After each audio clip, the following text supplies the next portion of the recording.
మీరు ఒక BC Congress party నాయకుడిగా కాకుండా ఒక బీసీ నాయకుడిగా చెప్పండి, బీసీలకు అన్యాయం జరుగుతుందా లేదా కాంగ్రెస్ పార్టీ? నీకు బీజేపీ న్యాయం చేస్తున్నా, టీఆర్ఎస్ న్యాయం చేస్తా, ఎవరు న్యాయం బీసీలకి న్యాయం ఎవరు చేస్తారు?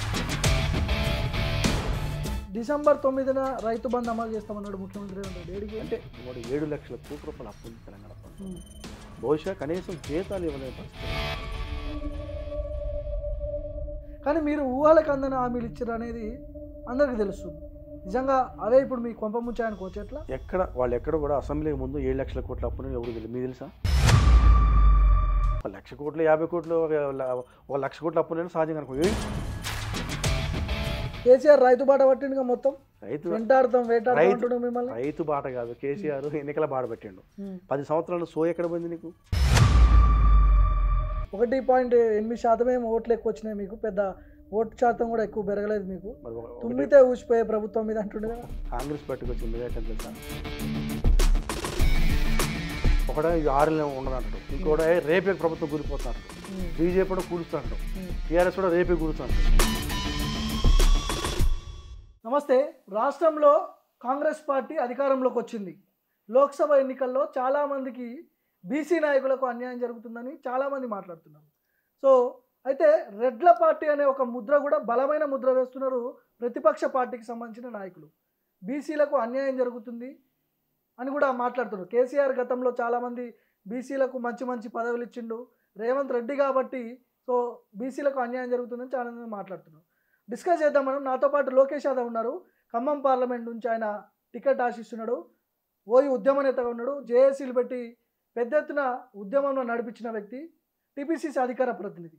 అన్న నమస్తే. ముందుగా అధికారంలోకి వచ్చిర్రు, ఏంటి బీసీలకు ప్రాధాన్యత ఎక్కడ కనిపిస్తుంది? మీరు కూడా ఖమ్మం పార్లమెంట్ నుంచి ఆశిస్తున్నారు టికెట్, ఎక్కడి వరకు వచ్చింది?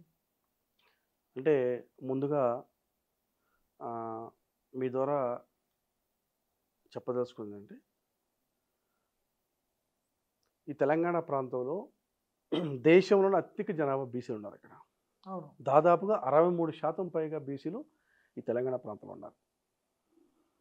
బహుశా మీరు ఇందాక రేవంత్ రెడ్డి గారు ఒక్కరే కాకుండా, అంటే రేవంత్ రెడ్డి గారు ముఖ్యమంత్రి పీసీసీ అధ్యక్షులు ఉన్నప్పుడు కూడా కాంగ్రెస్ పార్టీ నిర్ణయాలు సమిష్టంగా ఉంటాయి. ఒక వ్యక్తో లేకపోతే ఇంకొకళ్ళు తీసుకున్నట్టు కాదు, ఇంత హైకమాండ్ ఉంటుంది. ఇక్కడ ఉన్నటువంటి అందరూ కూడా అందరి యొక్క ఏకాభిప్రాయం మేరకే నిర్ణయాలు ఉంటాయి. వాస్తవానికి దేశంలో ఇంకా మనం బతుకున్నాము, ఈ ప్రజాస్వామ్యం బతుకుంది, ఇంకా మనం ఉన్నాము, ఈ ప్రజలందరూ స్వేచ్ఛాయుతమైన వాతావరణంలో బతుకున్న కారణము కాంగ్రెస్ పార్టీ. అందువలన మేము కూడా ఇంకా నేను దాదాపు గత చరిత్రలో 23 సంవత్సరాలుగా సుదీర్ఘ పోరాటంలో నేను కాంగ్రెస్ పార్టీ ఎన్ఎస్వీ నుంచి పనిచేస్తున్నాను. మీరు మానవతలో ఉన్నారు అనుకుంటా. యూనివర్సిటీ ఫస్ట్ నేను మానవతర మీద యూనివర్సిటీ నుంచి మానవతర, సరే ఇప్పుడు పార్టీలో వెళ్ళిపోయాడు, టీఆర్ఎస్ పార్టీలో జాయిన్ అయ్యాడు. ఈ సుదీర్ఘ ప్రయాణంలో ఎన్ఎస్వీలో పనిచేసిన యూత్ కాంగ్రెస్ పార్టీ జాయింట్ సెక్రటరీగా, అధికార ప్రతినిధిగా, అదేవిధంగా రకరకాల ఎన్నో నియోజకవర్గాల కోఆర్డినేటర్గా, ఇన్ఛార్జ్గా, ఖమ్మం పార్లమెంట్ కోఆర్డినేటర్గా అన్ని ఎన్నికల్లో ప్రతి ఎన్నికల్లో నేను నా యొక్క పార్టిసిపేషన్ ఉంది. ప్రతి ఎన్నికల్లో కూడా మేము దాంతోపాటుగా మిగతా టైం 24/7 మేము పూర్తి స్థాయిలో ఫుల్ టైం పాలిటీషియన్స్. మేము వ్యాపారం చేసేవాళ్ళు కాదు, ఉద్యోగాలు చేసేవాళ్ళు కాదు. ఈ కాంగ్రెస్ పార్టీ విధానం అమలుపరుచుకుంటూ కాంగ్రెస్ పార్టీ యొక్క డెవలపే, కాంగ్రెస్ పార్టీ విధానాన్ని ప్రజలకు అమలుపరుచుకుంటూ ఈ రాష్ట్రంలో ఉన్నటువంటి దళిత, గిరిజన, ఆదివాసీ, పేద, బీసీ వర్గాల అభివృద్ధి కోసం ప్రయత్నిస్తుంది తప్ప ఈ పార్టీ విధానాలను ప్రజలకు చేరువ కావాలి. ఈ పార్టీ భవిష్యత్తు ఈ కులాల యొక్క భవిష్యత్తు కావాలా, ఈ వర్గాల భవిష్యత్తు మన భవిష్యత్తు కావాలని చెప్పని ఈ పార్టీ మనం పెంచి పోషించుకున్న పార్టీ ఉద్దేశం తప్ప కాంగ్రెస్ పార్టీ ఎప్పుడు వేరే వాళ్ళ పార్టీ లెక్క మేము చూడాలి. కేసీఆర్ ఉన్నప్పుడు టీఆర్ఎస్ మా పార్టీ అంటారు వాళ్ళు, టీడీపీ చంద్రబాబు నా పార్టీ అంటాడు, జగన్ వైఎస్ఆర్సీపీ నా పార్టీ అంటాడు. కానీ ఒక కాంగ్రెస్ మాత్రం ఈ దేశంలో ప్రతి ఒక్కడు నా పార్టీ అనుకుంటారు. అందుకని అంత మంచి విలువలతో కూడినటువంటి లౌకిక శక్తులతో కూడిన పార్టీలో పనిచేయటానికి నేను చాలా గర్వంగా ఫీల్ అవుతున్నా. నేను ఎప్పుడు నా జీవితంలో నాకు జ్ఞాపకం వచ్చిన కానీ కాంగ్రెస్ పార్టీ. వేరే నా శరీరం నా చొక్కా మీద వేరే జెండా కానీ వేరే బ్యాడ్జ్ కూడా ఇంతవరకు పెట్టలేదు, భవిష్యత్తులో పెట్టకపోవచ్చు కూడా. నేను ఎందుకు బీసీలకు అన్యాయం జరుగుతుంది మీ పార్టీలో? పారాషూట్ వేసుకొని వచ్చిన లీడర్లకే టికెట్లు ఖరారు చేస్తుంది. దానం నాగేందర్కి అది ఓడిపోయే సీటు అక్కడ కేటాయించారని చాలామంది మాట్లాడుకుంటారు. ఇంకోటి పోతే మెదక్, అక్కడ కొద్దిగా కేసీఆర్, హరీష్ రావు వీళ్ళ ప్రభావం ఉంటుంది. సో బీజేపీ నుంచి రఘునందన్ రావు ఉన్నాడు, కొద్దిగా టఫెస్ట్ ఫైట్ ఉంటుంది, అక్కడ కూడా బీసీకే ఇచ్చారు. సో ఏంటి బీసీలను అంటే ఓడిపోయే సీట్లలోనే ఎందుకు ఇస్తున్నారు బీసీలకి? అట్లా అట్లా ఓడిపోయే సీట్లు ఏమి ఉండదు. ఈక్వేషన్స్ కొంత దాని మీద ఉంటుంది. దాంతోపాటు కూడా పార్టీ కూడా పునఃపరిశీలన చేసుకోవాల్సిన సమయం ఉంది. ఎందుకంటే ఇదే మీరు యాంకర్గా ఉండి కూడా చాలా సందర్భంగా అడిగారు నన్ను. అవును. ప్రతి పార్లమెంట్లో మీరు 2 అసెంబ్లీ టికెట్లు ఇస్తామని చెప్పని అన్నప్పుడు అప్పుడు కొన్ని ఈక్వేషన్స్, కొన్ని పరిస్థితులు, కొన్ని కారణాల వల్ల ఇవ్వలేకపోయాను. కొంత పార్లమెంట్ విషయంలో కూడా కొంత ఇప్పుడు 3 ఇచ్చారు. 3 ఇవ్వడం జరిగింది. ఇంక మిగతా 3 కాన్స్టిట్యూన్సీలు ఉన్నాయి. ఏదో ఒకటి హైదరాబాదు, 2 కరీంనగర్, 3 ఖమ్మం. ఇక హైదరాబాద్ వచ్చి ముస్లిమ్స్కి వెళ్ళిన ఆలోచన ఉంది. కరీంనగర్ వచ్చేసి ఇక ప్రవీణ్ రెడ్డి గారు, ఇంకొక రావు గారు ఇద్దరి మధ్య ఫైట్ నడుస్తుంది. కూడా ఖమ్మం ఉంది. ఖమ్మంలో చాలా ప్రముఖంగా నా పేరు వినిపిస్తుంది. మీరు తెలుసుకున్నారు. ఇప్పుడు పొంగులేటి ప్రసాద్ రెడ్డి, ఇటు పోతే మల్లు నందిని, లేకపోతే తుమ్మల నాగేశ్వరరావు కొడుకు యుగేందరు, తర్వాత కొత్తగా మీ పేరు తెర మీదకి వచ్చింది లోకేష్ యాదవ్, బీసీ నేత, ఉద్యమ నేత, యూనివర్సిటీ వేదికగా ఉద్యమాల్లో పనిచేసిండు. మీ పేరైతే చర్చకు వచ్చింది, కానీ అక్కడ బీసీకి ఇచ్చే సిచ్యువేషన్ ఉందా లేదా ఖమ్మం పార్లమెంటు? మీకేమనిపిస్తుంది? వాస్తవానికి అయితే బీసీకి ఇవ్వాలి. 100% ప్రజలు కోరుకుంటున్నారు అక్కడంతా కూడా. ఖమ్మం జిల్లాలో జరిగినట్టు గత జిల్లాలో జరిగిన ఎలక్షన్స్లో ఒక్కరు కూడా బీసీకి ఎమ్మెల్యే టికెట్ ఇవ్వాల.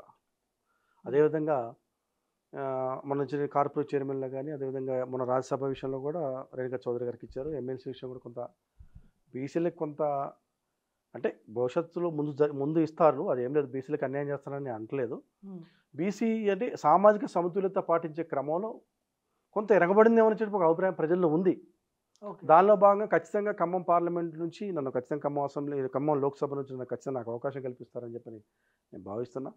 ఇప్పుడు ఇంత పెద్ద బిగ్గెస్ట్ పార్టీ జాతీయ పార్టీలో అధికారంలోకి వచ్చింది తెలంగాణలో, ఎందుకు బీసీలకు పెద్దపీట వేయట్లేదు కాంగ్రెస్ పార్టీలో? గతంలో కేసీఆర్ చాలామంది బీసీలకి టికెట్లు ఇచ్చిండు, కార్పొరేషన్ చైర్మన్లు ఇచ్చిండు, పెద్ద పెద్ద పదవులు ఇచ్చిండు. ఎందుకు కాంగ్రెస్ పార్టీ ఓన్లీ రెడ్డి ఈక్వేషన్లోనే పోతుంది?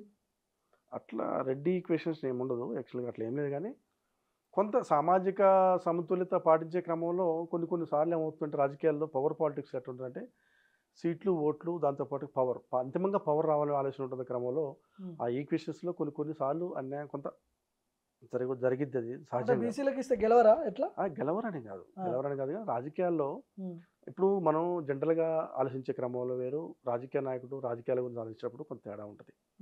ఆ ఇచ్చే క్రమంలో కొంత జరిగింది. భవిష్యత్తులో ఖచ్చితంగా ఇప్పుడు మీరు అన్నట్టుగా ఈ తెలంగాణ రాష్ట్రంలో దాదాపుగా 18% మంది గొల్లకుర్మలు ఉన్నారు.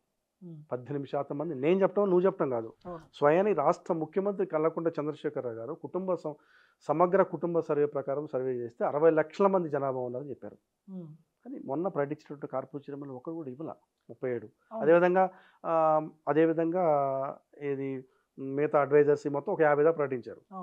ప్రకటించే క్రమంలో చాలామంది ఫోన్లు చేసి మీరు అంతా ఎలిజిబుల్ ఉన్నారు కదా, పోటీలు ఉన్నారు, ఎమ్మెల్యే టికెట్లప్పుడు మీకు అన్యాయం జరిగింది, ఎమ్మెల్సీలప్పుడు అన్యాయం జరిగింది, కార్పొరేషన్లప్పుడు కూడా మీరు ఉన్నారు, ఉద్యమాలు చేశారు, ఇవన్నీ అంటే కూడా మేము ఒకటే చెప్పాను. మీరు అసెంబ్లీ ఎన్నికల టైంలో ఎక్కడ ఆశించారు టికెట్? ఖమ్మం నుంచి ఆశించారు. అయితే నేనేమంటానంటే ఈ ఇచ్చే క్రమంలో కొంత సామాజిక సమతుల్యత పాటించుకుంటూ కొంతమంది ప్రామిస్ జరిగింది. కొంతమందికి కొంత టికెట్స్ మిస్ అయిన వాళ్ళు కొంత ప్రామిస్ చేయడం కానీ, పార్టీ కోసం కష్టపడి కొంత ఆర్థికంగా కొంత సహాయపడ్డ ఈ విధంగా ఈక్వేషన్స్ ఉంది. కాబట్టి ఈ ఈక్వేషన్స్లో కొంత ఒక కులానికి అన్యాయం జరగవచ్చు. కొంత అంటే యాదవులకి కొంత ఇవ్వలేదు అని వాళ్ళు వాదిస్తున్న వాదనకి నేను పూర్తి స్థాయిలో పార్టీ పరంగా కొంత వ్యతిరేకించినప్పుడు కూడా అది ఒక న్యాయబద్ధమైనటువంటి డిమాండ్. అది మాకు ఇవ్వలేదని అంటాను. నేను ఒక కాంగ్రెస్ పార్టీ వాదిగా, కాంగ్రెస్ పార్టీ నాయకుడిగా నేను దాన్ని పట్టించుకోకపోయినా ఒక జనరల్గా ఒక సాధారణ నేను ఒక బీసీ విద్యార్థి సంఘ స్టేట్ ప్రెసిడెంట్గా ఎన్నో సంవత్సరాలు కాంగ్రెస్ పార్టీలో ఉండుకుంటూ కూడా నేను కాంగ్రెస్ పార్టీలో దాదాపుగా 23 సంవత్సరాలు నా విద్యార్థి దశ నుంచి కాంగ్రెస్ పార్టీలో పనిచేసిన. ఎన్ఎస్వై కాంగ్రెస్ మొదలు పెడితే ఈ రోజు వరకు స్టిల్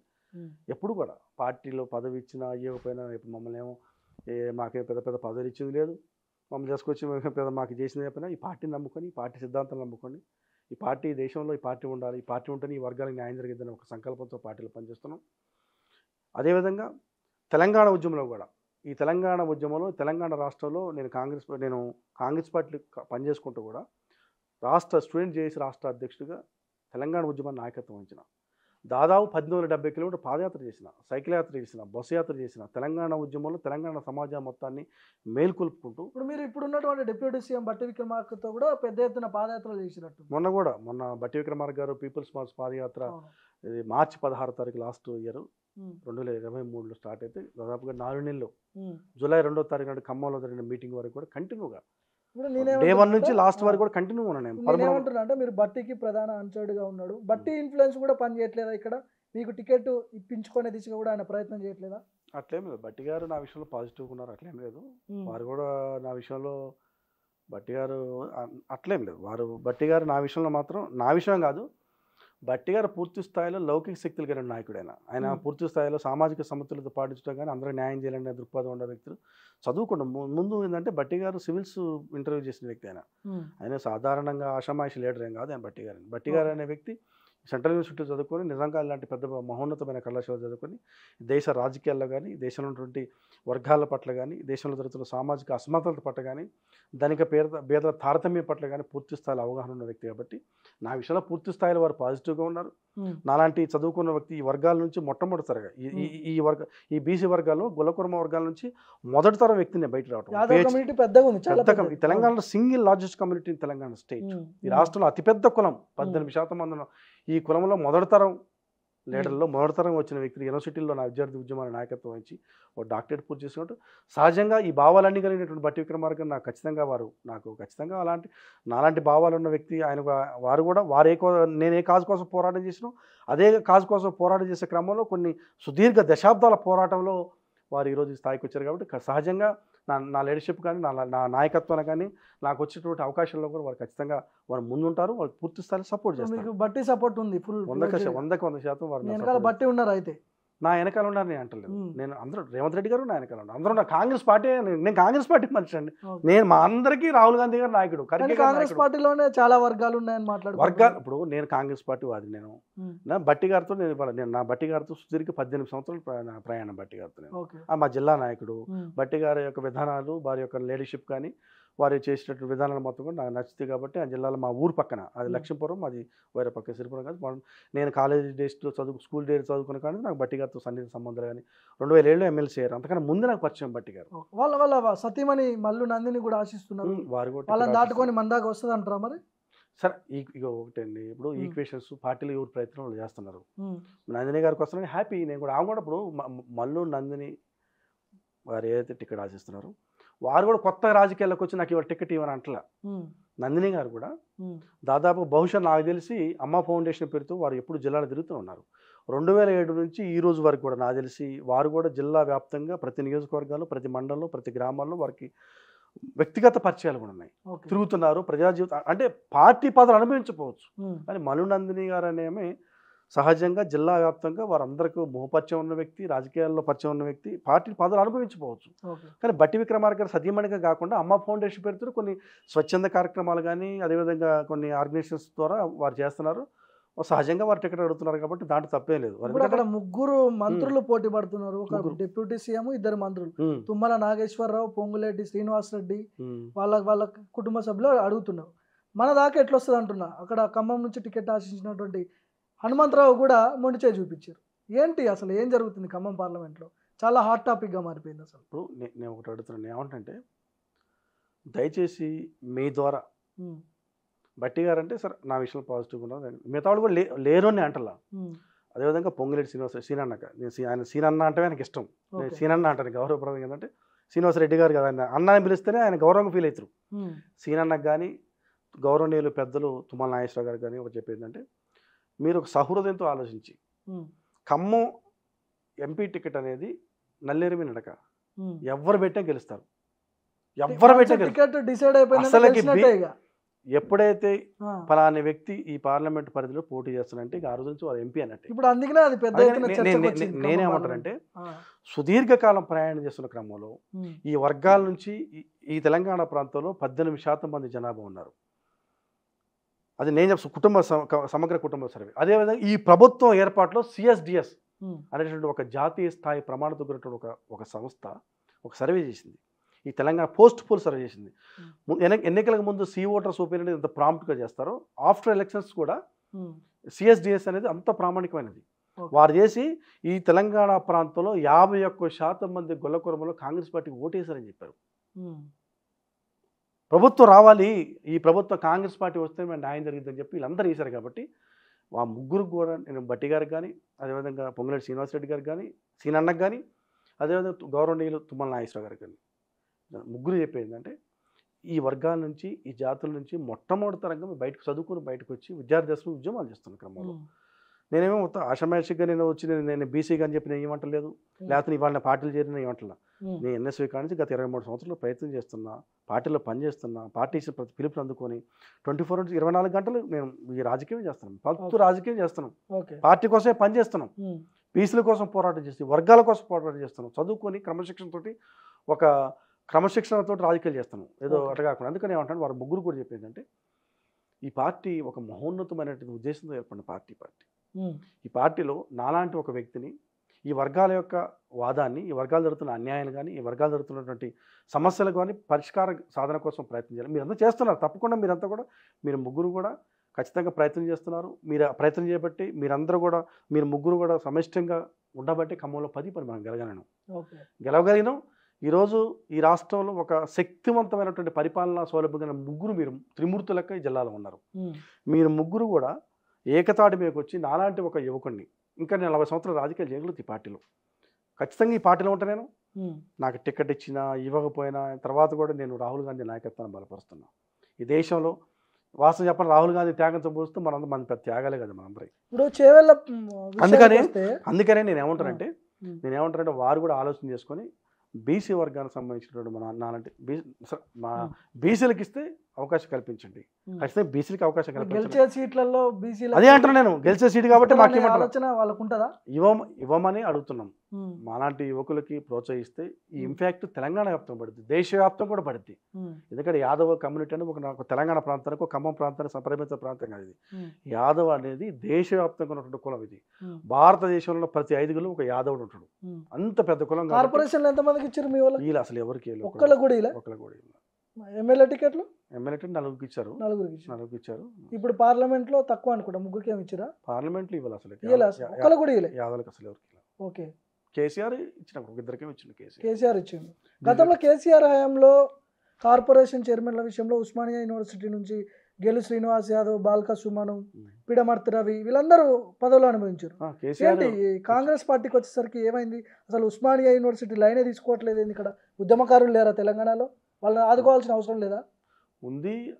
అదే కొంత చెప్పిన సామాజిక సమతుల్యతతో పాటు ఈక్వేషన్స్ దానిలో కొంత జరిగినమాట వాస్తవమే. మొన్న కార్పొరేషన్లో కూడా కొంత ఇవ్వాల్సి ఉండే, కానీ నెక్స్ట్ సెకండ్ లిస్ట్లో మా అందరి పేర్లు ఉంటాయని మేము ఆశిస్తున్నాం. అది చెప్పారు కూడా, ఖచ్చితంగా సెకండ్ లిస్ట్లో మీ ఉస్మానియా యూనివర్సిటీకి న్యాయం చేస్తామని చెప్పని హామీ ఇచ్చారా మీకు? హామీ మా రేవంత్ రెడ్డి గారు కానీ, మా బట్టి గారు కానీ వారి మీద మాకు పూర్తి విశ్వాసం ఉంది. సామాజిక న్యాయానికి నిలుటద్దలు వాళ్ళిద్దరు నాయకత్వంలో, వాళ్ళిద్దరు సారథ్యంలో తెలంగాణ ప్రాంతం చరవేగంగా దేశ సూపు మొత్తం కూడా తెలంగాణ చూస్తుంది.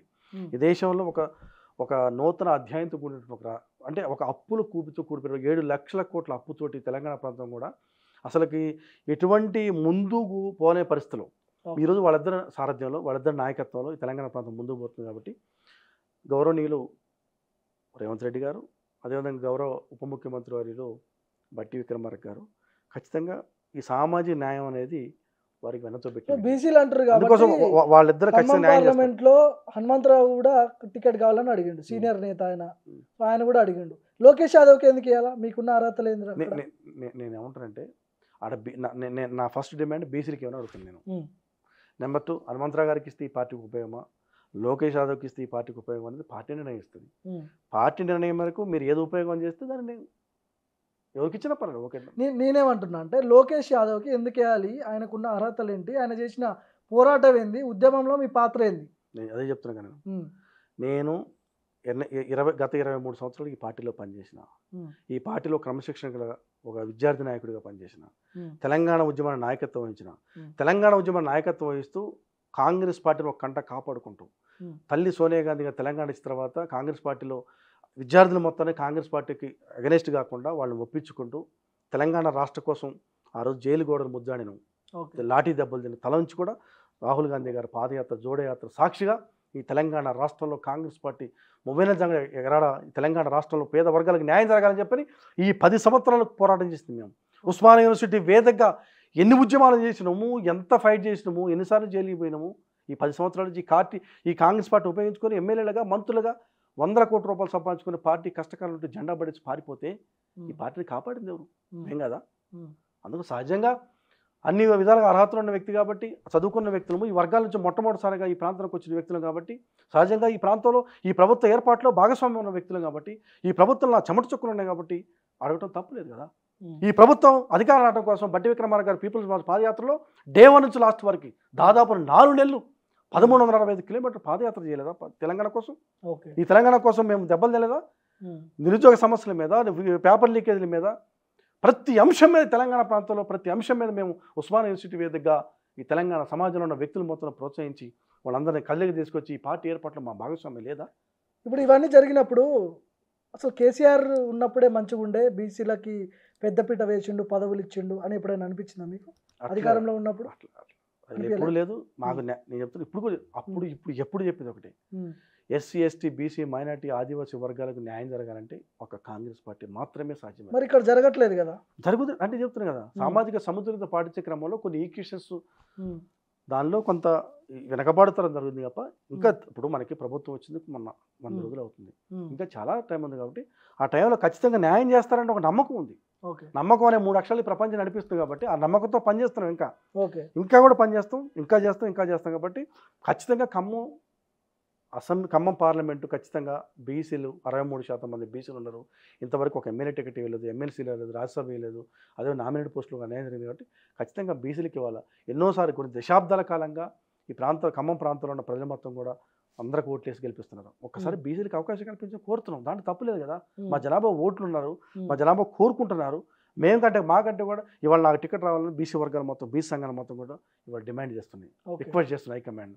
ఈరోజు సిఈసి కేంద్ర ఎన్నికల కమిటీలో ఇలా నా పేరు డిస్కస్ చేసే స్థాయికి ఇలా బీసీ సంఘాలు మొత్తం ప్రోత్సాహంతో యాదవ సంఘాల్లో ఉన్నటువంటి నాయకులు మొత్తం కూడా లోకేష్ యాదవ్ లాంటి వ్యక్తి, చదువుకున్న వ్యక్తి, అన్ని విషయాల మీద అనర్గళంగా మాట్లాడే పట్టున్న వ్యక్తి, కాంగ్రెస్ పార్టీ విధానం అమలుపరుస్తూ కాంగ్రెస్ పార్టీ రాష్ట్ర ఏర్పాటులో ఆయన శ్రమ ఉంది, ఆయన చెమట చుక్కలు అని చెప్పని మా వాళ్ళంతా కూడా ఇలా నా టికెట్ కోసం ప్రయత్నం. మీరు ఒక బీసీ కాంగ్రెస్ పార్టీ నాయకుడిగా కాకుండా ఒక బీసీ నాయకుడిగా చెప్పండి, బీసీలకు అన్యాయం జరుగుతుందా లేదా కాంగ్రెస్ పార్టీలో?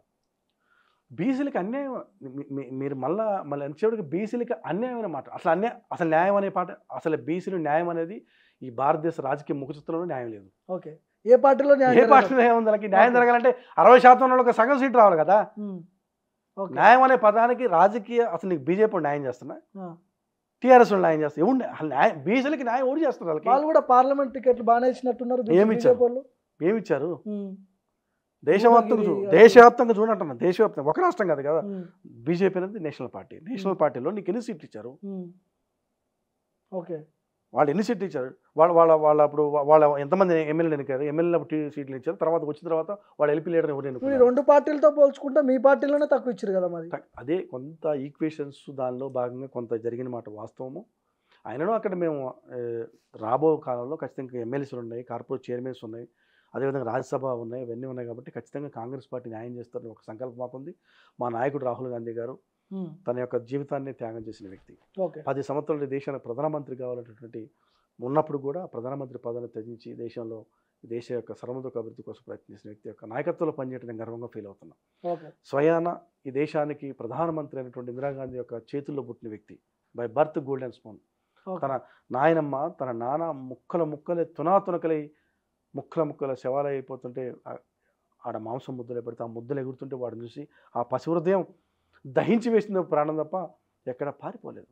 రాహుల్ గాంధీ త్యాగంతో సోనియా గాంధీ త్యాగంతో పోల్చుకుంటే దేశంలో ఏ త్యాగం పనికిరాదు. కానీ నేను చెప్పేది ఏంటంటే, మీ ద్వారా సామాజిక న్యాయానికి నిలుటద్దంగా ఉన్నటువంటి ఈ పార్టీ ఈ దేశంలో కానీ రాష్ట్రంలో కానీ సామాజిక న్యాయాన్ని ప్రోత్సహించాల్సిన బాధ్యత పరిపాలించేటువంటి వ్యక్తులు కానీ, ఆ పరిపాలన బాధ్యత ఉన్నటువంటి వ్యక్తులు కానీ బాధ్యత గుర్తించి ప్రజలు న్యాయం చేయాల్సిన బాధ్యత మనందరమే ఉంది.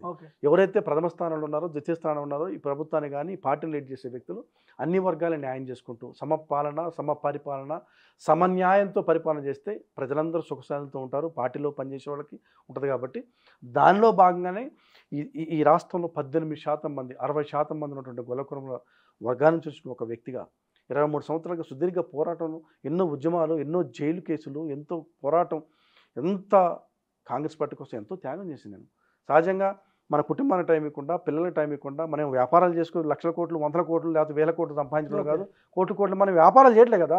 మనం చేసే పంక్తు రాజకీయం చేస్తున్నాం కదా. ఈ పార్టీ అభివృద్ధి కోసం, ఈ పార్టీ విధానం అమలుపరచడం కోసం, లేదా ఉద్యోగాల కోసం కూడా ప్రయత్నం చేయట్లేదు. మేము చేసేది రాజకీయం, ఈ పార్టీ అభివృద్ధి కోసం చేస్తున్నాం. కాబట్టి ఖచ్చితంగా మాలాంటి వ్యక్తులకి, మొదటి తరం వ్యక్తులు బయటకు వచ్చినాయి కాబట్టి మాలాంటి అవకాశం కల్పించాలని చెప్పని, ముఖ్యంగా ఖమ్మం పార్లమెంట్ వచ్చి నాకు అవకాశం కల్పించాలని, ఇంకా 40 సంవత్సరాలు ఈ పార్టీ కోసం పనిచేస్తున్నాను. నాకు నేను వ్యాపారం ఇవాళ అధికారం ఉంది కాబట్టి దీంట్లో ఉండి మళ్ళీ అధికారం పోగానే వేరే పార్టీ పోయి మళ్ళీ దాని తర్వాత పోయేవాడు కాదు. నేను అధికారం ఉన్నా లేకపోయినా, అవకాశం వచ్చినా లేకపోయినా ఈ పార్టీ అభివృద్ధి కోసం, ఎస్సీ, ఎస్టీ, బీసీ, మైనార్టీ, ఆదివాసీ, దళిత, గిరిజన వర్గాల అభివృద్ధి కోసం ప్రయత్నిస్తే తప్ప నా కోసమో, నా యొక్క వ్యక్తిగత జీవితం కోసమో, నా ఆర్థిక పరిస్థితి మెరుగుపరచడం కోసం ఈ పార్టీలో పనిచేయట్లేదు. ఒకవేళ ఆ విధంగా అనుకుంటే కేసీఆర్ నాకు ఎన్నో అవకాశాలు కల్పించిండు. నాకు ఆ రోజు తెలంగాణ విద్యార్థి ఉద్యమం నాయకత్వం వచ్చింది. నాకు తెలంగాణ వచ్చిన తర్వాత నన్ను రమ్మని చెప్పారు. నాకు ఆ రోజు ఖమ్మం టికెట్ల, ఖమ్మం అసెంబ్లీ లాంటి కానీ నాకు మీలాంటి యువకులు మేము ప్రోత్సహిస్తాం, గొల్లకూరులో పెద్ద కమ్యూనిటీని అడిగితే కూడా నేను పోలేదు ఆ రోజు. 2014 అప్పుడు కూడా నన్ను మీకు అవకాశాలు కల్పిస్తాం, మీరు ఉద్యమం చేశారు, మీ కేసీఆర్ అని, మీరు మీ వల్లనే తెలంగాణ వచ్చింది చెప్పని ఆ రోజు టీఆర్ఎస్ పార్టీ వాళ్ళు చాలామంది అడిగినా కానీ మేము ఎక్కడ కూడా ఉస్మానియా యూనివర్సిటీ వేదిక పనిచేసినట్టు ఎస్సీ, ఎస్టీ, బీసీ, మైనార్టీ విద్యార్థులు మొత్తం కూడా చాలా ప్రాంప్ట్గా, చాలా నిజాయితీగా మీరు చదువుకుంటూ క్రమశిక్షణతో ఉద్యమాలు చేసిన తప్ప పార్టీలో పనిచేసినా కానీ, ఉద్యమాల్లో పనిచేసినా, ఎవరో ఒక వర్గాల వాళ్ళు పనిచేస్తూ కూడా పనిచేసినాం. కాబట్టి సహజంగా ఈ వర్గాలు, ఈ జాతి నుంచి మొదటితరంగా వచ్చినాయి కాబట్టి మాకు అవకాశాలు కల్పించాలని అడగడంలో తప్పు లేదు. ఇప్పుడు కూడా మేము ఎవరైతే డిమాండ్ చేయట్లేదు, అర్జిస్తున్నాం, రిక్వెస్ట్ చేస్తున్నాం నాయకుల్ని. ఇప్పుడు మీ పేరు చర్చకు రావడం అయితే మీకు కొద్దిగా సాటిస్ఫై అనిపిస్తుంది ఖమ్మం పార్లమెంట్లో? చర్చ కాకుండా రావాలని కోరుకుంటాను నేను. ఇప్పుడు నాలాంటి నాయకుడు, నేను సుదీర్ఘంగా పనిచేసే వ్యక్తిని కాదు. నేను మొన్న కూడా ఇప్పుడు ప్రతి ఎన్నికల్లో మేము అక్కడ పోతున్నాం, పనిచేస్తున్నాము, నాయకుల యొక్క గెలుపు కోసం ప్రయత్నం చేస్తున్నాము, విధాన నిర్ణయం కోసం మేము పనిచేస్తున్నాం, పార్టీ యొక్క ప్రతి అంశాన్ని ప్రజలు చేసుకుపోతున్నాము. ఈ కేసీఆర్ ప్రభుత్వమే 10 సంవత్సరాలు గెలిగేసి ఫైట్ చేసినాం. ఇంకా అంతకనే ఉంటుంది చెప్పండి. ఇప్పుడు 6 గ్యారంటీల విషయంలో కాంగ్రెస్ పార్టీ సక్సెస్ అయినట్టేనా? ఖచ్చితంగా సక్సెస్ అయినట్టు కదా. డిసెంబర్ 9న రైతు బంధు అమలు చేస్తామన్నాడు ముఖ్యమంత్రి రేవంత్ రెడ్డి. అంటే ఇప్పుడు ఒకటే ఆలోచించాల్సిన విషయం ఏంటంటే, ఈ ప్రభుత్వం ఏర్పడిన తర్వాత ఏదో పెద్ద డబ్బులు ఉంటాయి, ఏదో వ్యవస్థ ఉంటుందంటే పూర్తి స్థాయి లెక్కలు చేస్తే మొత్తం కూడా 7 లక్షల కోట్ల రూపాయలు అప్పు ఉంది తెలంగాణ ప్రాంతం. బహుశా కనీసం జీతాలు ఇవ్వలేని పరిస్థితులు ఉంది, జీతాలు కూడా ఇవ్వలేని పరిస్థితులు. లోకేష్ యాదవ్ గారు, నా ప్రశ్న ఏంటంటే, మీరు అసెంబ్లీ ఎన్నికల్లో పోటీ చేసే ముందే తెలంగాణ రాష్ట్రం అప్పుల్లో కూరుకుపోయిందని అందరికీ తెలిసిన విషయం. కానీ మీరు ఊహలకు అందని హామీలు ఇచ్చారు అనేది అందరికీ తెలుస్తుంది. నిజంగా అవే ఇప్పుడు మీ కొంప ముంచాయని కోచేట్లా? వాళ్ళు ఎక్కడ కూడా అసెంబ్లీ ముందు 7 లక్షల కోట్ల అప్పుని ఎవరు తెలియదు. మీకు తెలుసా? 1 లక్ష కోట్లు, 50 కోట్లు, 1 లక్ష కోట్ల అప్పు నేను సహజంగా అనుకో. 7 లక్షల కోట్ల అప్పు ఎవరు తెలిసింది వాళ్ళకి? ఇప్పుడు 7 లక్షల కోట్ల అడ్డం పెట్టుకొని 6 గ్యారెంటీలు పక్కన పెడతారు. మేము ఖచ్చితంగా ఈ యొక్క ఆర్థిక లోటుని ఎట్లా ఎదుర్కోవాలా, ఎట్లా ముందుకు పోవాలా, సంక్షేమాన్ని ఎట్లా అమలు చేయాలా, ఈ ప్రజల యొక్క ఇచ్చిన హామీలు ఏ విధంగా అమలుపరచాలా, 100 రోజులు ఇచ్చిన హామీలు మొత్తం కూడా అమలుపరచాలనే సోయి దేశంలో ఏ రాష్ట్రంలో చూసుకోండి ఎక్కడ లేదు. కాంగ్రెస్ పార్టీలో ఇవాళ తెలంగాణ ప్రాంతం దేశం మొత్తం చూస్తుంది. ఈరోజు కేసీఆర్ రైతు బాట పట్టిండుగా, మొత్తం రైతు బాట కాదు, కేసీఆర్ ఎన్నికల బాట పెట్టిండు. 10 సంవత్సరాలు సోయి ఎక్కడ పోయింది నీకు? అంటే 10 సంవత్సరాల నుంచి రైతు బంధు, ఇప్పుడు రైతు రుణమాఫీ అని మాట్లాడతారు. రైతు రుణమాఫీ ఎవరు చేయాలా? రైతు రుణమాఫీ ఎవరు చేయాలి? రైతు రుణమాఫీ 100 రోజులు పరిపాలన చేయాలి. నువ్వు అప్పులు ఇచ్చినోడు, నువ్వు పరిపాలన, నీ 10 సంవత్సరాల ముఖ్యమంత్రి నువ్వు ఉండి ఎవరు కాంగ్రెస్ చేస్తుంది? అయినను మేమంటున్నాం, మేము తీరుతూ అంటున్నాం. ఏదైతే రైతులకు ఇచ్చిన ప్రతి హామీ, ఏదైతే మేనిఫెస్టోలో పెట్టిన అంశాన్ని, ప్రతి అంశాన్ని, ప్రతి హామీని తూచా తప్పకుండా ఖచ్చితంగా మేము అమలుపరుస్తాము. కరువు తీసుకొచ్చినట్టు కదా కాంగ్రెస్ రాష్ట్రంలో రాగానే, కరువు వచ్చేసింది, వాటర్ ట్యాంకులు తిరుగుతున్నాయి హైదరాబాద్ లో. కరువు చేసిన కేసీఆర్కి భయం పట్టుకుంది. కేసీఆర్ మీద కూతురుని తీసుకుని జైల్లో పడేశారు. ఎమ్మెల్యేలు మొత్తం కాంగ్రెస్ పార్టీకి వస్తాను ఒకటే బతిలాడుతున్నారు. వాళ్ళు ఎవరు మిగిలేటట్లేరు. ఈ కన్ఫ్యూజన్ నుంచి బయటపడాలా, దీని నుంచి బయటపడాలంటే ఏదో కొత్త అంశం బయట తీసుకురావాలా. ఇప్పుడు కేసీఆర్ చాలా రాజకీయ చాణక్యుడు, మాటల మాంత్రికుడు. ఈ మాటలతోటి కన్ఫ్యూజ్ పబ్లిక్ ఎలక్షన్ దగ్గరికి వచ్చినాయి కాబట్టి ఈ విధంగా కన్ఫ్యూజ్ చేసి ఒక కన్ఫ్యూజన్ క్రియేట్ చేయడం తప్ప ఎక్కడ కూడా ఏదో ప్రజల సేవ చేయాలని సంకల్పం కానీ, ఈ వర్గాలను అభివృద్ధి చేయాలని సంకల్పం ఉండి 10 సంవత్సరాలు నువ్వు ఏం చేసిన వాళ్ళకి 7 లక్షల కోట్ల రూపాయలు అప్పు ఎట్లయింది? నువ్వు చేసిన ప్రతి స్కీము ఫెయిల్యూరే. నువ్వు ఎక్కడ నేను పలానా చేసిన పలానా ప్రాజెక్ట్ వల్ల నువ్వు కాళేశ్వరం పెడితే మొత్తం బేట్లో వారిపోయా మా హయాంలో 10 ఏండ్లు కరెంట్ పోలేదు, రైతులకు అన్యాయం జరగలేదు, ఎక్కడ నువ్వు వాటర్ ట్యాంకులకు కరువు లేకుండా పోయింది, ఇప్పుడు వచ్చిన కాంగ్రెస్ వాళ్ళకి వాళ్ళకి తెలియలేదు, నీకు నీటిని వాడుకోవడం రావట్లేదు, కరెంట్ ఎట్లా పెట్టాలో తెలియట్లేదు, నేను చెప్పాను మాట్లాడుతున్నాడు. కేంద్రము నీకు స్వయంగా లెటర్ రాసింది, మేము కరెంట్ ఇస్తామని చెప్పారు. నువ్వు వేరే రాష్ట్రం నుంచి అధిక రేటుకి ఎందుకు కొనుక్కున్నావు, యూనిట్కి ఎక్కువ రేటు పెట్టి ఎందుకు కొన్నావు? యాదాద్రి భద్రాద్రికి నువ్వు ఎంత పెట్టినావు ఖర్చు? 60,000 కోట్ల రూపాయలు యాదాద్రి భద్రాద్రికి పెడుతున్నావు. ఏమైపోయింది అది? ఒక్క యూనిట్ ఉత్పత్తి చేసినావు, ఒక్క యూనిట్ వచ్చిందా? 42,000 కోట్ల రూపాయలు నువ్వు మిషన్ భగీరథకి చేస్తే ఒక్క చెమ్మ నీళ్ళు వచ్చినాయా? పాత ట్యాంకులు రంగు వేస్తాయి, పాత పేపర్లు మళ్ళీ మట్టి పోస్తాయి. 1,00,000 కోట్లు ఆనే బాయా? నువ్వు చేసిన ఏంటి? నువ్వు కాళేశ్వరానికి 1,00,000 కోట్లు పెడితే అది 2 లక్షల కాళేశ్వరం రిపేర్ చేసే లైన్ ఉందా? అంటే అక్కడ ఇప్పుడు మా రేవంత్ రెడ్డి గారు, బట్టి గారు, అదేవిధంగా ఉత్తమ్ కుమార్ రెడ్డి గారు, చంద్రబాబు గారు, వీళ్ళంతా మా సీనియర్ నాయకులు కానీ అది మంత్రిమండలి మొత్తం ముఖ్యమంత్రి గారి యొక్క సమన్వయంతో దాన్ని ఏ విధంగా చేస్తే ఎట్లా అవుద్ది ఏందనేది కొంతమంది నిపుణుల సలహా మేరకు నిపుణులతోటి చర్చిస్తున్నారు. చర్చించి దాన్ని రిపేర్ చేయటమా లేకపోతే దాన్ని ఏం చేయాలనే దాని మీద పూర్తి స్థాయిలో కొంత చేస్తున్నారు. కాబట్టి ఖచ్చితంగా ఒకటేనండి మీ ద్వారా చెప్పేది, ఈ రాష్ట్ర ప్రజల యొక్క సర్వతోముఖ అభివృద్ధి లక్ష్యంగా పనిచేస్తున్నారు. బీఆర్ఎస్ లేకుండా చేస్తారా మొత్తానికి? బీఆర్ఎస్ ఉండటం లేటం అనేది వాళ్ళ యొక్క విధానం. ఇప్పుడు పార్టీ ఉండటమా ఉండదా అనేది వాళ్ళ ఆ పార్టీలో ఉన్న లీడర్ల మీద ఆధారపడి ఉంటుంది. గతంలో కేసీఆర్ చేసిన తప్పులే రేవంత్ రెడ్డి చేస్తున్నారు అంటారు కొంతమంది, నిజమేనా? ఎట్లా ఏమి రేవంత్ రెడ్డి తప్పు పార్టీ చేరికలు కావచ్చు, పారాషూట్ లీడర్లకు టికెట్లు ఒకటి చెప్పానండి.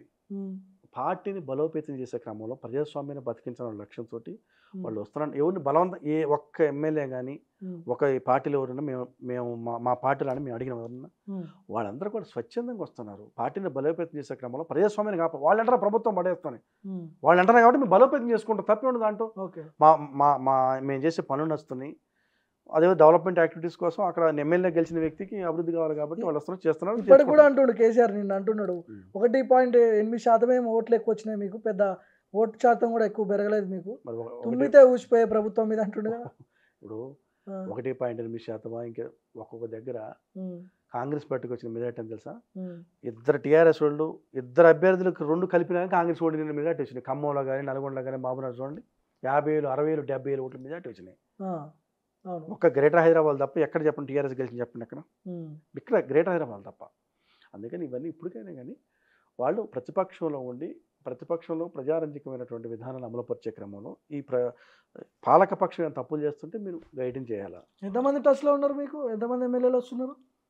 ఏమో అడుగుతున్నారు, చాలామంది అడుగుతున్నారు. 34 మందిలో 25 మంది దాకా 25-30 మంది దాకా మేము వస్తాం అంటే వాళ్ళు అసలు పోటీలు పడతారు రావడానికి. రమ్మని మేము వస్తాం మేము మా వాళ్ళే బట్టి గారు కానీ రేవంత్ రెడ్డి గారు అదేవిధంగా ఉత్తమ్ గారు వీళ్ళంతా కూడా వాస్తవంగా తీసుకోవటం ఎవరికి ఇంట్రెస్ట్ లేదు. గేట్లు ఎత్తిన అంటుండే అప్పుడే. ఇప్పుడు వరకు కూడా ఈ క్షణం వరకు కూడా టీఆర్ఎస్ పార్టీ ఎమ్మెల్యేలు తీసుకోవటం ఎవరికి ఇష్టం లేదు. ఎందుకంటే ప్రజలందరూ మాకు తీర్పిచ్చారు. తీర్పిచ్చే క్రమంలో మేము పరిపాలన చేసుకునే క్రమంలో వాళ్ళు ఏం మాట్లాడుతున్నారు? ప్రభుత్వాలు కూల్చడం ఒకటి అంటాడు, ఒకడా ఇది 6 నెలలు ఉండదు అంటాడు, ఇంకోటి రేపే ప్రభుత్వం కూలిపోతున్నట్టు, బీజేపీ కూడా కూలుస్తున్నట్టు, టీఆర్ఎస్ కూడా రేపే కూలుస్తున్నట్టు. మేము అందుకోసం ఏంటంటే ప్రజాస్వామ్యాన్ని బతికించుకోవాలా, ప్రభుత్వాన్ని బలోపేతం చేసుకోవాలి. ప్రభుత్వాన్ని బలోపేతం చేయాలి, ఏం చేయాలా? ఆటోమేటిక్గా సంఖ్య పెరగాలి మాకు. ఓకే, ప్రజాస్వామ్యాన్ని బతికించుకోవాలంటే కాంగ్రెస్ పార్టీ స్ట్రాంగ్ ఉండాలి, విధానాన్ని మేము నిర్ణయించుకునే నిర్ణయాలు వెరీ స్ట్రాంగ్ ఉండాలి. కాబట్టి ఆటోమేటిక్గా వస్తున్నాను. మేము ఇన్వెంట్ ఎవరిని కూడా ఈ క్షణం వరకు కూడా కాంగ్రెస్ పార్టీకి సంబంధించిన మా ముఖ్యమంత్రి రేవంత్ రెడ్డి గారు కానీ, ఉప ముఖ్యమంత్రి బట్టి గారు కానీ, మా మంత్రులు కానీ ఎవరిని కూడా ఒక్క ఎమ్మెల్యే అభ్యర్థి కూడా మీరు రాండి, ఒక ఎమ్మెల్యే కూడా రాండి అని ఎవరిని అడగలేము మేము. వాళ్ళందరూ వాళ్ళు స్వచ్ఛందంగా వాళ్ళు వచ్చి మేము జాయిన్ అయితే మా చుట్టూ తిరుగుతుంటే తీసుకుంటాం తప్ప ఎక్కడ కూడా మేము స్వచ్ఛందంగా తీసుకుంటాం తప్ప వాళ్ళంతరకు వాళ్ళు వస్తే తప్ప ఎక్కడ అడగలేదు. కాబట్టి ఈ కేసీఆర్ అనే మాటలు మరి నీకు అక్కడ సోయలేదు, కేసీఆర్కి అక్కడ సోయలేదు. అసలు పార్టీని వీళ్ళని చేసుకునేవి కదా, నువ్వు టీడీపీని చేసుకుంటేవి, కాంగ్రెస్ అన్ని నువ్వు. ఇప్పుడు ఇంకేముంది, 20 మంది ఎమ్మెల్యేలు మీ పార్టీలోకి వస్తే విలీనం అయిపోతుంది కదా. చెప్పండి, రాజకీయాల్లో ఇవన్నీ సహజం, అన్నీ రాజకీయాలు నడుస్తుంటేవన్నీ. కాకపోతే అంతిమంగా ఏంటంటే ప్రజలకు సేవ చేయాలా, ప్రజలకు సేవ చేయాలా, ఇచ్చిన హామీని అమలుపరచాలా. ఏ ప్రజలైతే మన మీద గౌరవంతో మన మీద నమ్మకంతో ఓటేసి మనకు గెలిపించారో వాళ్ళ లక్ష్యాల సాధన కోసం మన ప్రయత్నం ఉండాలి తప్ప ఎమ్మెల్యేలు వస్తుంటారు పోతుంటారు ఇవన్నీ సహజం. ఇవన్నీ రాజకీయాల్లో చెప్పినట్టు రాజకీయాల్లో ఇవన్నీ సహజం. కానీ అంతిమంగా ఏంటంటే ఈ ప్రజలకు ఇచ్చిన హామీలు అమలుపరచాలా, ఈ వర్గాల అభివృద్ధి కోసం మనం ప్రయత్నం చేయాలి. ప్రతి పేదవాడికి వైద్యం అందించాలా, ప్రతి నిరుపేద కుటుంబం నుంచి కూడా ఒక లక్షాధికారం చేసే మహిళను తయారు చేయాలి మనం. ప్రతి సెల్ఫ్ హెల్ప్ గ్రూప్ మహిళలను లక్షాధికారం చేయడం కాంగ్రెస్ ప్రభుత్వం యొక్క లక్ష్యం కావాలా. ప్రతి పేదవాడు కూడా ఒక అత్యున్నతమైన ఐఐటీ చదువుకునే విధంగా వారు తీర్చిదిద్దాలి. ప్రతి మండల స్థాయిలో కూడా ఒక సిబిఎస్ఈ సిలబస్తో కూడిన ఒక నవోదయ స్టాండర్డ్స్తో స్కూల్స్ ఏర్పాటు చేసి ప్రతి పేదవాడికి కూడా ఒక క్వాలిటీ ఎడ్యుకేషన్ అందించడం కాంగ్రెస్ పార్టీ లక్ష్యం కావాలి తప్ప ఈ చేరికలు పోరికలు ఉండేవాడు పోయేవాడు పోతుంది సహజంగా జరిగే రాజకీయాల్లో. చివరిగా చెప్పండి, ఖమ్మం పార్లమెంట్కి వచ్చేసరికి లోకేష్ యాదవ్ డిమాండ్ చేస్తున్నారా, టికెట్ని రిక్వెస్ట్ చేస్తున్నారా, లేదు నేను బీసీ నాయకుడిని, ఉద్యమ నాయకుడిని, ఉద్యమాలు చేసిన నాకు చాలా 20 ఏళ్ళ అనుభవం ఉంది, కాంగ్రెస్ పార్టీలో ఎన్నో పదవులు అనుభవించిన, నాకు ఇవ్వాలని డిమాండ్ చేస్తున్నారు, రిక్వెస్ట్ చేస్తున్నారు? ఎట్లా? డిమాండ్ లేదు, రిక్వెస్ట్ లేదు. నేను నా రాజకీయ జీవితంలో ఎప్పుడు మా పార్టీలో డిమాండ్లు ఎప్పుడు ఉండవు, గుర్తుపెట్టుకోండి. అవకాశాలు అనేవి మనం చేసుకుంటూ పోతున్న క్రమంలో ఆ క్రమంలో ఏదన్నా ఆ ఈక్వేషన్ తగిలినప్పుడు ఆ అవకాశాలు కలుగుతాయి తప్ప డిమాండ్లు ఏం డిమాండ్లు ఉంటాయి? రాజకీయాల డిమాండ్ ఉంటాయి, రాజకీయాల డిమాండ్ ఉండవు. ఇప్పుడు కూడా రాజకీయాల్లో మన పని మనం చేసుకుంటూ పోతున్న క్రమంలో మన పనిని మెచ్చి మన పని విధానం పనితనంతో అదేవిధంగా ప్రజలకి మన సేవ చేయాల సంకల్పం అనుకున్నప్పుడు ఆ ప్రజలకు ఏదైతే పలానా వ్యక్తి అయితే ఈ వర్గాలకి ఇలా న్యాయం జరిగిద్దని ఒక సంకల్పం ఉంటుంది కాబట్టి ఆ సంకల్పంతో మనం పనిచేస్తుంది తప్ప ఈ ప్రయాణ క్రమంలో ఖమ్మం పార్లమెంట్స్ నేను ఎందుకు అడుగుతున్నానంటే అక్కడ ఇంతవరకు ఎమ్మెల్యే విషయం కానీ ఎమ్మెల్సీ రాజ్యసభ విషయంలో మాకు అన్యాయం జరిగింది, బీసీలకి న్యాయం జరగలేదు ప్రజలు అంటున్నారు. నేనంటాను కదా, ప్రజల నుంచి డిమాండ్ వస్తుంది, మా వర్గాల నుంచి డిమాండ్ వస్తుంది. నేను ఎవరు కూడా ఇప్పటి వరకు కూడా నేను రిక్వెస్ట్ కూడా మా పార్టీ నేను చేయట్లేదు. నేను ఏమంటానంటే మా యాదవ వర్గాల నుంచి మా గొల్ల కుటుంబాల నుంచి చాలామంది ఫోన్లు చేస్తున్నారు, ప్రభుత్వం మేము ఒత్తిడి చేసుకొస్తున్నారు.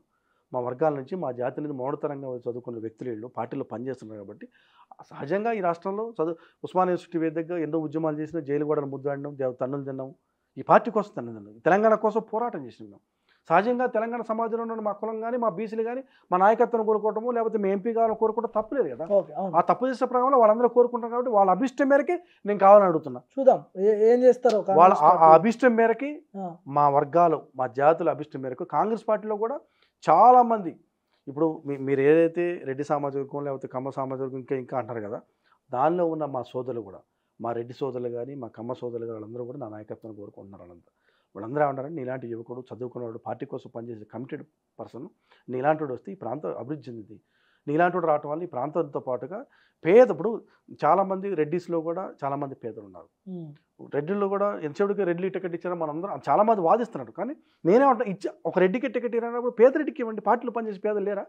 పార్టీ కోసం కమిటీ పే చేసే పేదలు చాలామంది రెడ్లు ఉన్నారు కదా. అదే నువ్వు కమ్మలకి ఇచ్చినప్పుడు పార్టీలో పనిచేసేటట్టు కమ్మలు లేరా? ఖమ్మంలో అదే కులంలో పార్టీలో కంప్లీట్గా ఎన్నో సంవత్సరాలుగా పనిచేస్తున్నట్టు చాలామంది ఉన్నారు కాబట్టి వాళ్ళకి అవకాశాలు కల్పించాలని నేను అంటున్నా. అందుకోసం ఏంటంటే అక్కడ ఉన్నటువంటి వర్గాలు కానీ అక్కడ ఉన్న ప్రజలు కానీ మా బీసీ వర్గాలు కానీ మా కులం కానీ ఇవన్నీ కూడా నన్ను కావాలని కోరుకుంటారు కాబట్టి వాళ్ళ అభిష్టం మేరకు నేను అడుగుతున్నా.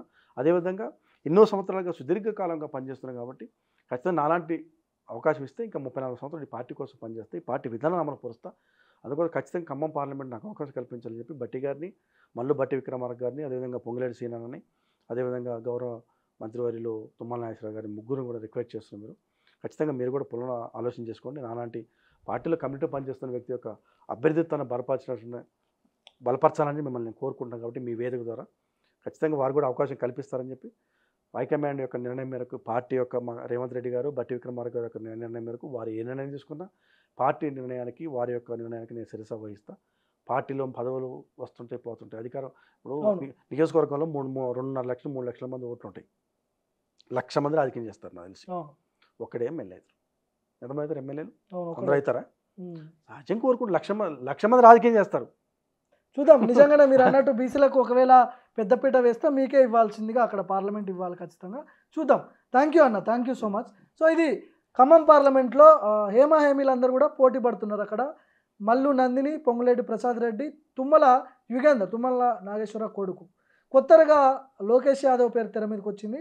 చూద్దాం వీళ్ళందరినీ కాదని లోకేష్ యాదవ్కి పార్లమెంట్ టికెట్ ఇస్తారా లేదా చూద్దాం.